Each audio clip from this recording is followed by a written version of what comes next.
खबर उस coaching culture पर हुए अब तक के सबसे बड़े प्रहार की है जो नई महामारी बनकर उभरी है। हम बात कोचिंग सेंटर को लेकर आई नई गाइडलाइंस की कर रहे हैं, जिससे 3 बड़ी बात है। पहली, देश में सभी कोचिंग सेंटर 16 साल से कम उम्र के छात्र को दाखिला नहीं दे सकेंगे। दूसरी, वो कोई भी भ्रामक वादे नहीं कर सकेंगे। तीसरी, रैंक या अच्छे अंक की गारंटी भी नहीं देंगे।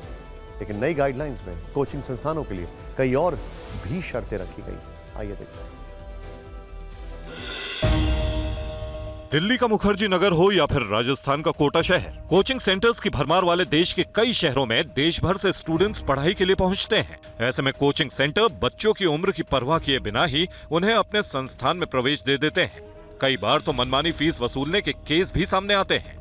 ऐसी घटनाओं पर लगाम लगाने के लिए अब केंद्र सरकार नई गाइडलाइन लेकर आ गई है, जिसके मुताबिक 16 साल से कम उम्र के बच्चों का एडमिशन नहीं होगा।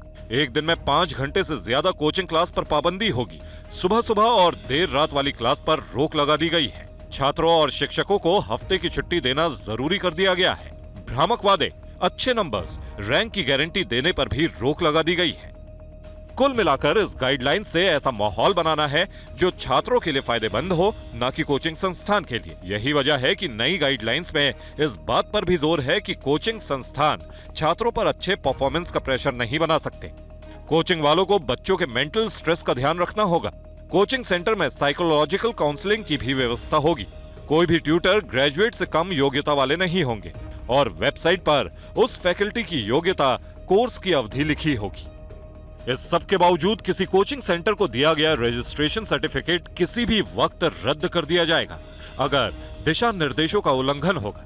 हालांकि इस स्थिति में कोचिंग सेंटर को भी अपना पक्ष रखने का मौका जरूर दिया जाएगा।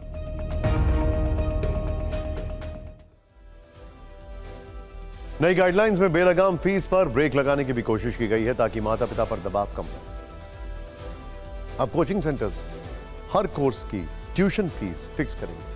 कोर्स के दौरान फीस में कोई इजाफा नहीं कर पाएंगे। समय से पहले कोर्स छोड़ने पर 10 दिन में बची फीस लौटाएंगे। हॉस्टल की फीस और मेस की फीस भी लौटानी होगी। जरा सोचिए, जब देश में कोचिंग सेंटर्स का मकड़ जाल मध्य प्रदेश से लेकर महाराष्ट्र, गुजरात और बिहार से लेकर केरल तक फैला है। अगर नेशनल सैंपल सर्वे 2016 की बात करें तो उस वक्त देश भर में करीब 7 करोड़ से ज्यादा छात्र कोचिंग में रजिस्टर्ड हैं। अब यह आंकड़ा पहले से कहीं गुना ज्यादा बढ़ा हुआ है, लेकिन इनका आर्थिक साम्राज्य इससे भी बड़ा है।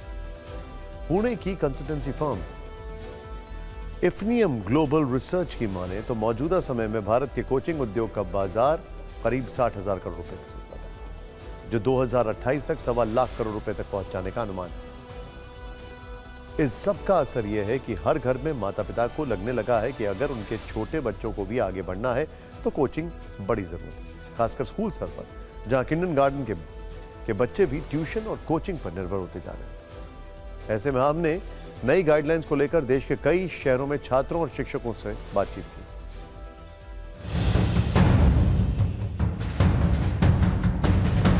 बहुत ही नुकसान होगा। जितना स्कूल में नहीं पढ़ाते उतना कोचिंग में काफी एक्स्ट्रा पढ़ाते हैं और बहुत अच्छे से पढ़ाते हैं। डाउट सेशन भी होता है और स्कूल में पढ़े तो उसके लिए अलग से ट्यूशन भी लेना पड़ता है।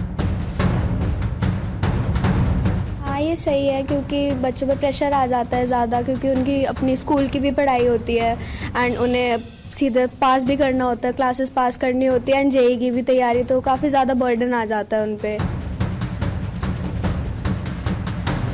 ऐसा हुआ तो फिर जो बच्चे ज़्यादा पढ़ते हैं उनका नुकसान भी हो सकता है और जो बच्चे थोड़ा कम पढ़ते हैं उनके लिए फायदेमंद हो सकता है। ये बच्चे जा सकता है पर वो अपने हिसाब से पढ़े ना, मतलब ज़्यादा किसी का लोड ले ही ना। परिवार भी उस पर ज़्यादा प्रेशर ना करें, टीचर्स प्रेशर ना करें। हाँ, ज़्यादा प्रेशर टीचर्स को भी नहीं करना चाहिए। सरकार ने बहुत अच्छी चीज़ जारी करी है क्योंकि मैम एट दी एज जो प्लेइंग मतलब बच्चों के खेलने कूदने की उम्र होती है, उस समय बच्चों को ये पेरेंट्स उनको फोर्स कर रहे हैं कि वो कोचिंग में जाए और जेईई नीट की तैयारी करे, वो भी एट दी एज ऑफ 16 साल से भी नीचे। बच्चों का जीवित रहना, स्वस्थ रहना पहले इम्पोर्टेंट है, पढ़ाई उसके बाद इम्पोर्टेंट है। तो गवर्नमेंट ने ये जो गाइडलाइन निकाली है वो कहीं ना कहीं बहुत सोच समझ के कुछ जानकार और शिक्षाविदों से चर्चा करके निकाली होगी, ऐसे तो नहीं निकाली। 16 साल से कम बच्चों का जो प्रपोर्शन है वो बहुत कम है। मुझे नहीं लगता कि इससे कोई बहुत ज़्यादा इफेक्ट आने वाला है। आपको बता दें कि सरकार की नई गाइडलाइंस नहीं मानने पर 25,000 से लेकर 1 लाख रुपए तक का जुर्माना लग सकता है और बार बार गलती दोहराने पर रजिस्ट्रेशन रद्द भी हो सकता है। दरअसल सरकार की इस सख्ती की 4 बड़ी वजह। पहली वजह छात्रों के बढ़ते सुसाइड केस। 2022 में ही 13,000 से ज्यादा छात्रों ने खुदकुशी की। दूसरी वजह गली नुक्कड़ में खुलते हजारों कोचिंग सेंटर्स।